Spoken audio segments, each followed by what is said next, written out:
If you have pledged to never purchase any bioengineered food ingredients, just like my family has, then you will find that it's a real challenge when you go to the grocery store. One of the items that I have had a hard time finding is cake mix. So today, I'm going to share a homemade cake mix with no bioengineered ingredients. Hello, this is Deb from Just Do Something Homestead, and today I'm sharing a recipe for a chocolate cake mix that I have been making for over 35 years. It is called Black Joe cake. My family thinks it's the best cake there is. So join us today and find out how easy it is to make homemade. If you're wondering why it's called Black Joe cake, that's because it's a dark chocolate cake that is very moist. That is the black. And the Joe, well, that stands for coffee. It is a dark chocolate cake that has coffee in it. This cake mix starts with just 6 dry ingredients, and then you're going to add 5 more ingredients when you bake it. But for now, we're going to focus on those 6 ingredients. In order to avoid bioengineered ingredients, one of the easiest ways is to use whole foods. That means nothing else is added to them except the product that is listed. And then another thing to look for is organic and non-GMO. When you are using organic foods, you are assured that nothing has been changed and nothing has been sprayed on it. Some items are far easier to find organic than others, and some are very expensive. So let's talk about it. First off is organic flour. Then is organic cane sugar. You're going to want organic salt and organic cocoa. But here is where it gets a little tricky.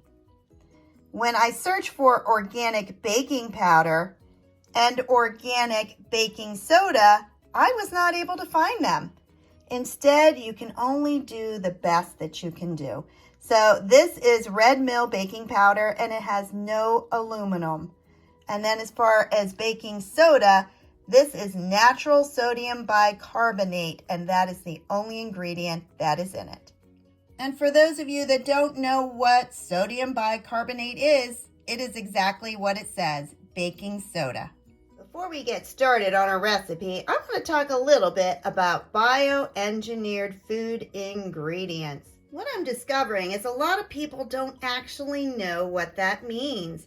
They assume that since it's on the box, it must be safe. That is far from the truth. Bioengineered food ingredients are foods that have been modified in a laboratory. That means it cannot be made in nature. That alone is scary.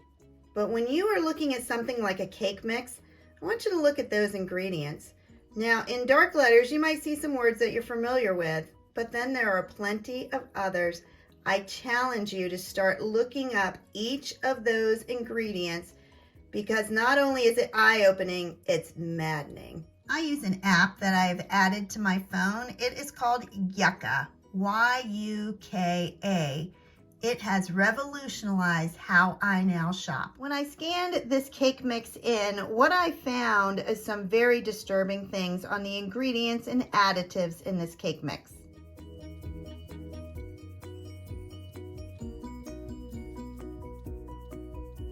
Three of these are found to be hazardous. They are monocalcium phosphate, dicalcium phosphate, and sodium aluminum phosphate. And what I did is I took pictures of what Yucca is saying these 3 ingredients have in them and what they do to our bodies.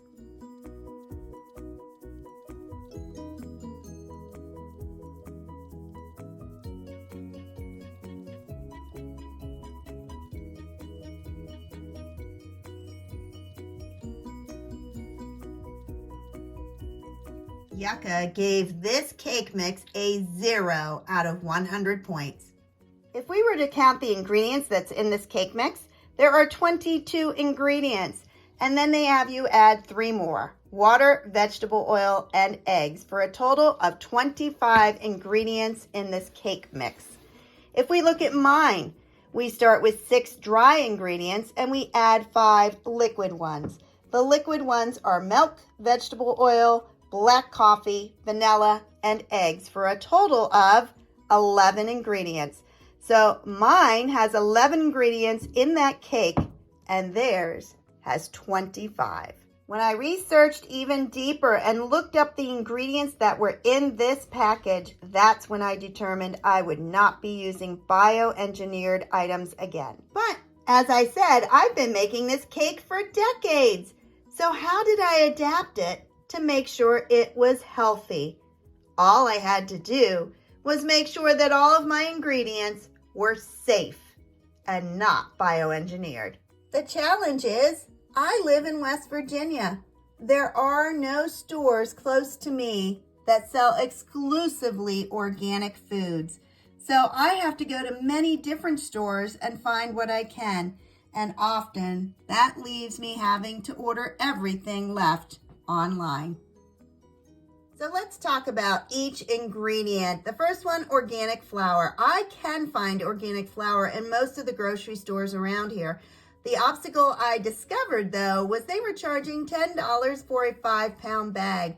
So this one I buy on Walmart.com for under $7 a bag. Organic sugar. I buy this in Walmart. I can find raw sugar. I can also find cane sugar if I order it online. Some of them are tan, some of them are white, but there's no problem finding that. Organic salt. I use Himalayan, and this is actually organic Himalayan salt. I used to buy it just regular Himalayan at the Dollar Tree, but now I order it online so that I can get it organic. And this was my first challenge, organic cocoa. The only place I could find it was Amazon, and it is sold in 5-pound bags. And the same thing for my baking powder and baking soda. The only place I can find it is to order it online, and both of these came from Amazon. You may have noticed that I store all of my ingredients in canning jars. They are actually vacuum sealed. The way I look at it, if I'm going to buy quality ingredients, I want to store them for the longest amount of time possible. And so I vacuum seal them. I use anything from a half-gallon size on down to a 1/4 pint. Let's get started. First off, we're going to talk about how much of each ingredient. For flour, I want 2 cups. Sugar is 1 1/4 cups. And then I'm going to use 3/4 cup of cocoa. The last 3 ingredients, 2 teaspoons of baking soda, 1 teaspoon of baking powder, and 1/2 teaspoon of salt. I'm using a 1-quart canning jar, and this one just happens to be a wide mouth. You can use a regular mouth, and I put my funnel on top. Now, there's no particular order to these ingredients. You are literally just dumping each one into the jar. I'm going to start with the flour. Now, it gets a little tricky because it sometimes likes to poof up and go all over the place, but you're going to add 1 cup of flour, just like that, into the jar until it's across the bottom. There we go. That wasn't too bad. I like to shake it around, kind of level it out a little. Take the lid off. All right, just like that. The next thing I'm going to put in is the cocoa. This is regular organic cocoa. I used to always use the darkest cocoa I could find, and that is really impossible to find now. So as long as you can find any organic cocoa powder. As you can see, it's starting to layer. I don't stir it all together because honestly, when I make the cake, the first thing I do is dump this into a bowl and stir it. So there's no reason to stir it ahead of time. If you want to, feel free. Next is my baking soda, baking powder, and salt.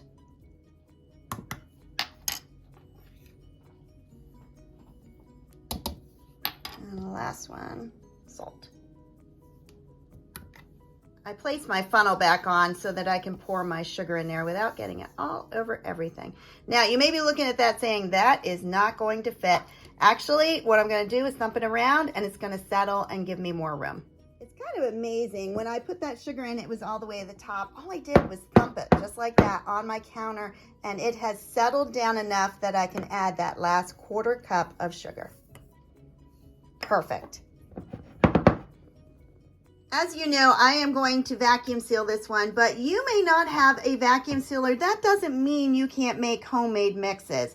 What they do is you can find these anywhere in Walmart, online, Amazon. These are just plastic lids that fit on top. And this one is a little bit better than some of them I've seen. It has this little part that goes around a ring, and I think that helps to keep out some of the moisture, which is what you're trying to avoid. And that is the mix, all ready to seal. Now to seal it, you need to put a barrier between that and your vacuum sealer. If you don't do that, it's going to suck up all that powder, and it's actually going to cause your vacuum sealer not to work. So what I use is a paper towel.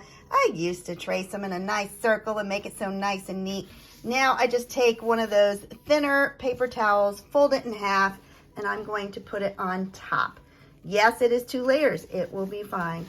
And so I just fold the edges on in there, and that will keep the barrier so that my powdered items don't go into my vacuum sealer, just like that.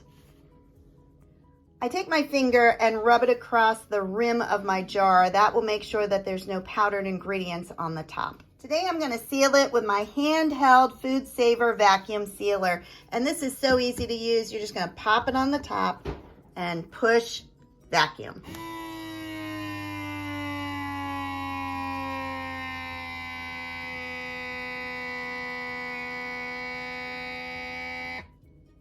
And that's it. It took about 15 seconds. Then you pull the sealer off. Did you hear the air? And remove the lid. Then you remove the jar sealer and you test the seal. You do that by pushing on the center and trying to pull the lid off. And this jar is fully sealed. So the last thing is put a ring on it. And just like a box mix that you purchase from the grocery store, it is all ready to go. And the only thing you need to do is to store it on your shelf. As far as the Best By date, you're going to look at the earliest Best By date of the ingredients. And when I look at that, it looks like my organic cocoa is Best By 2025. So I know that my cake mix is good until 2025. But what about the other ingredients? This cake takes 1 cup of milk, a half a cup of vegetable oil, 1 cup of strong brewed black coffee, a teaspoon of vanilla, and 2 eggs. And all you're going to do is mix the dry ingredients well, add the liquid ingredients, and then bake at 350 for 35 minutes. And all 5 of those ingredients are easy to find organic. And there you have it. A dark chocolate cake mix that is not bioengineered, is made from safe ingredients, and is ready on your shelf anytime you want to bake a cake.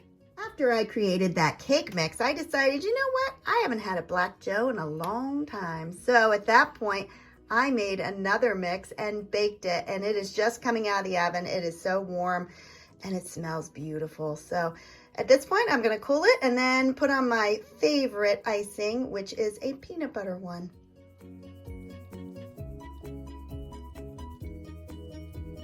I will include the recipe in the comments below. If you enjoyed this video, please like, subscribe, and share. Have a blessed day, everybody. Bye-bye.